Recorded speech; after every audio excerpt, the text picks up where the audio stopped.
Di video kali ini saya hanya akan bercerita tentang pengalaman saya mudik menggunakan Suzuki Katana dari Bandung menuju Solo.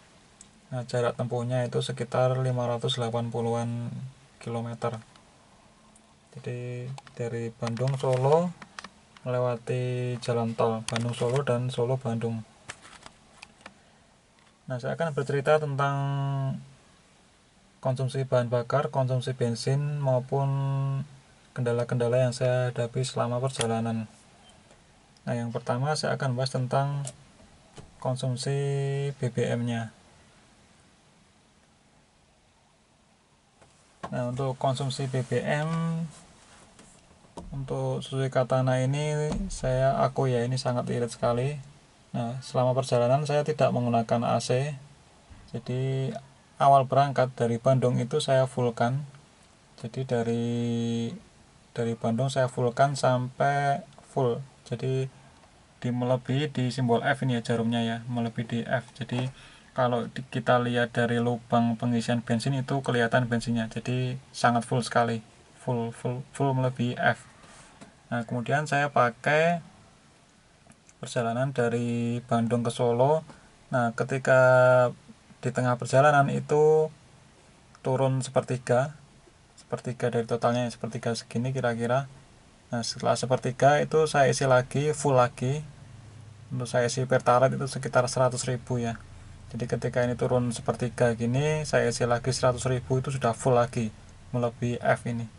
Nah, kemudian setelah full itu saya pakai sampai di Solo, sampai rumah itu saya tidak isi bensin lagi, dan sisanya adalah sekitar sepertiga. Nah, jadi awalnya itu seperti full, kemudian setelah habis sepertiga sini saya isi lagi full 100.000, kemudian sampai rumah itu adalah masih sisa sepertiga. Nah, jadi hanya mengisi satu kali bensin di perjalanan, dari awalnya adalah full. Nah, itu kalau saya hitung-hitung itu dengan jarak 580 km itu dengan asumsi fullnya itu adalah 35 liter. Jadi fullnya 35 liter itu kira-kira dapatnya itu adalah 1 liter itu bisa mencapai 15-an kilo ya. Jadi 15 km itu per liter. Itu hanya angka kasarnya aja.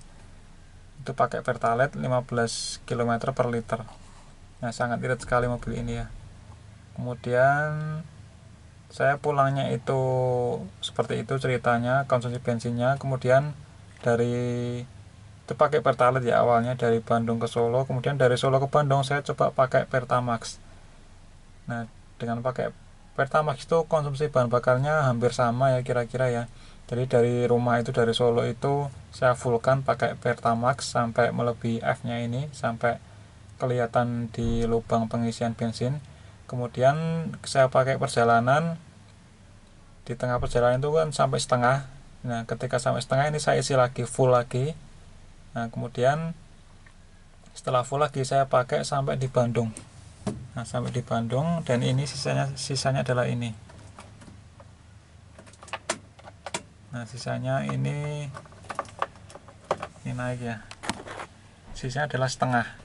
Ini adalah terakhir sampai Bandung. Jadi saya ulangi lagi, dari awal full, kemudian ketika habis separuh saya isi lagi full Pertamax, kemudian sampai Bandung itu masih setengah. Dari full sampai setengah saya isi lagi full, sampai Bandung masih setengah. Jadi hanya sama, yaitu mengisi hanya satu kali di tengah perjalanan. Nah, itu kalau dihitung juga sama, konsumsi bahan bakarnya kurang lebih secara kasarnya itu adalah 1 liter itu bisa mencapai 15 km. 1 liter 15 km, 1 banding 15, itu sangat irit menurut saya. Nah, itu tanpa AC ya. Itu adalah mengenai konsumsi bahan bakar. Nah, kemudian untuk kendala-kendalanya. Nah, kendala yang saya hadapi pertama-tama itu adalah, yang saya khawatirkan itu adalah temperatur ya. Nah, ini mengalami overheat. Artinya itu temperaturnya itu melebihi setengah. Jadi setengah lebih. Meskipun belum sampai merah ya, tetapi dia sudah sampai setengah lebih. Nah, itu sangat mengkhawatirkan bagi saya. Nah, yang mobil ini biasanya kan saya pakai di dalam kota, nggak sampai segitu. Ketika saya pakai mudik, di siang-siang hari sekitar jam 12-an lewat itu, kemudian suasana panas, itu temperaturnya bisa lebih dari setengah lebih. Nah itu kan sangat mengkhawatirkan sekali, itu adalah kendalanya. Nah sehingga selama perjalanan itu saya berhenti 4 kali ya, jadi selama tiap 2 jam itu saya berhenti sekali. Setiap 2 jam saya istirahat untuk mendinginkan mesin dan juga untuk istirahat saya. Jadi ini sempat ya dia mencapai lebih dari setengahnya. Nah ketika sore, menginjak sore sampai malam, dia bisa stabil di setengahnya, setengah turun, setengah turun, setengah turun. Nah jadi dia tidak sampai naik di atas. Itu ketika posisi sore sampai malam itu aman, jadi setengah turun setengah, nggak nyampe lebih dari setengah temperaturnya. Nah itu adalah kendala yang pertama, itu jadi overheat ketika dipakai di siang hari. Nah selain itu juga ketika macet itu juga overheat. Jadi ketika dari Cikampek ke Bandung itu kan macet banget ya, jadi jalannya pelan, kemudian berhenti itu juga meskipun sore hari itu juga bisa sampai setengah lebih. Itu juga mengkhawatirkan ya. Ini masalah PR saya untuk mobil ini, yaitu overheat ketika jalanan macet atau ketika dipakai di siang hari di jalan tol, itu bisa lebih dari setengah petunjuk temperaturnya. Nah itu adalah PR saya. Nah nanti coba akan saya bersihkan dulu radiatornya, saya bawa ke tukang radiator untuk menservisnya, semoga bisa sembuh. Itu adalah kendala yang pertama ya. Kemudian kendala yang kedua itu ya untuk wiper ya. Untuk wiper ini waktu hujan sempat lepas ya, jadi dia sempat longgar, meskipun ini sudah saya ganti yang tipe drat, tapi dia sempat longgar lagi dia, jadi dengan asnya itu longgar sehingga dia tidak mau bergerak secara sempurna. Nah ini sudah saya kencangkan lagi sehingga sudah berfungsi lagi. Nah itu udah kendala yang kedua. Ini kalau kena air gerakannya nggak mulus ya,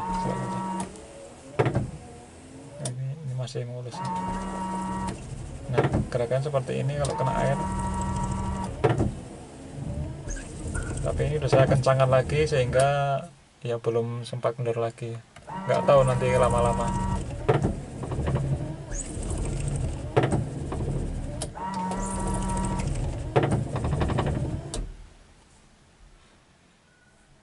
Nah ini mungkin karena ini ya, ini karena bukan aslinya, jadi tekanan ke kacanya itu kencang sekali, dia menekannya kencang, jadi dia gerakannya agak terhambat itu ya, sehingga sempat dia kendor gitu. Nah semoga tidak terjadi lagi. Itu adalah kendala yang pertama. Kendala yang kedua, ternyata ini bocor ya, di bawah sini netes air. Saya matikan dulu. Nah ini di dashboard di bawah sini notis air, baik di pengemudi maupun di penumpangnya ini netes air. Nah, itu sebabnya lewat di sil-sil kaca ya, di karet kaca ini. Nah makanya saya kasih sealer ya, saya tunjukkan dulu sealernya seperti apa. Dari atasnya karet dan bawahnya karet melingkar, itu saya sealer, saya kasih silikon untuk akuarium itu, sehingga setelah saya kasih itu kemudian kena hujan dia tidak tembus lagi. Kasih tunjukkan.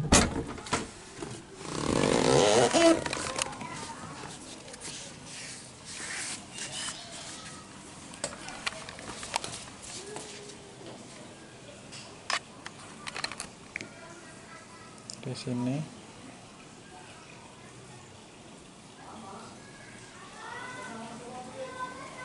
bagian dalam dan bagian luar.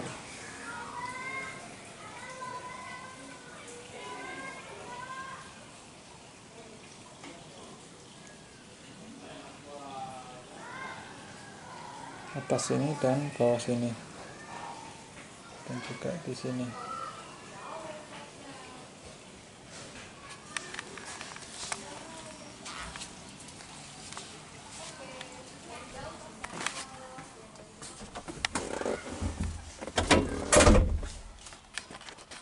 Nah itu adalah kendala yang keberapa ya, yang ketiga ya. Jadi yang pertama tadi overheat, kemudian wipernya macet, lepas, kendor, kemudian yang ketiga bocor, ternyata melewati karet-karet kaca. Nah, keempat, nah ada masalah di AC nya ya. Di AC nya itu ini olinya bocor, sorry ini nggak kelihatan ya. Jadi AC ada selang oli bocor sehingga saya tidak pakai AC ya, maklum ya, karena kan AC nya saya pasang sendiri jadi masih amatiran bocor. Nah ini saya ini ada olinya bocor nih, oli apa, oli AC ya, oli kompresor AC. Nah ini udah saya lepas, nanti lagi saya belikan selangnya untuk gantinya, semoga nggak bocor lagi. Nah, itu kesan-kesannya mudik menggunakan Katana, kendala-kendalanya dan konsumsi bahan BBM. Nah kemudian dari segi kecapean ya, nah ini untuk, tapi bagusnya katanya tidak mogok sama sekali ya, meski mobil tua dia lancar aja, tidak mogok.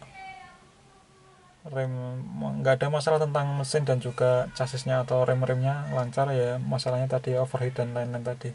Untuk mesin aman, tidak masalah. Setelah saya oprek selama beberapa bulan ini ya, kalau teman-teman mengikuti video saya itu sudah saya oprek dari setengah tahun yang lalu dan tidak ada masalah. Masalahnya yang utama adalah yang overheat sama yang lain-lain tadi ya, AC sama wiper sama bocoran tadi udah terselesaikan. Kemudian untuk ini selama perjalanan itu saya habiskan waktu dari Bandung Solo itu 12 jam, jadi lama sekali. Tiap 2 jam saya berhenti, sehingga saya berhenti itu atau istirahat itu 4 kali ya, tiap 2 jam saya berhenti. Nah kemudian karena ini belum power steering ya, jadi setelah naik ini tuh memang badan pegel-pegel ya, lengan itu pegel-pegel karena ini bukan power steering, lengan pegel, kemudian punggung juga pegel. Nah ini memang, inilah sensasinya menggunakan Katana ya, capek pegelnya itu, tapi ya namanya juga senang ya. Terus ya butuh waktu 2 hari 3 hari baru capeknya itu sembuh. Nah demikian pengalaman saya mudik menggunakan Katana. Nah saya mohon maaf karena selama perjalanan saya tidak sempat merekam, ini hanya saya cerita saja, review perjalanan touring atau mudik dengan menggunakan Katana. Semoga bermanfaat. Ya ini sisanya yang terakhir menggunakan Pertamax, lebih dari setengah. Oh iya, untuk menggunakan antara Pertalite dan Pertamax itu memang saya rasakan beda ya rasanya. Kalau Pertalite itu agak berat, tapi begitu pakai Pertamax itu enteng tarikannya. Meskipun secara konsumsi bahan bakar itu sama, harganya juga jauh ya lebih mahal, tapi ternyata untuk mesin itu untuk ketika pakai Pertamax itu lebih halus, kemudian lebih enteng tarikannya. Memang beda banget ya rasanya antara pakai Pertalite sama Pertamax. Oke, itu kalau ada salahnya silakan dikoreksi. Semoga bermanfaat. Sampai ketemu di video-video selanjutnya.